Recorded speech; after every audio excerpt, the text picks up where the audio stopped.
السلام عليكم ورحمة الله.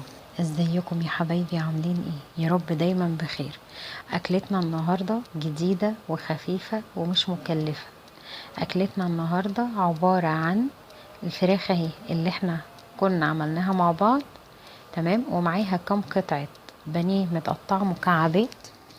الفراخ دي متبلة بليمون وبابريكا او تندوري لو عندك، وفلفل وكمون.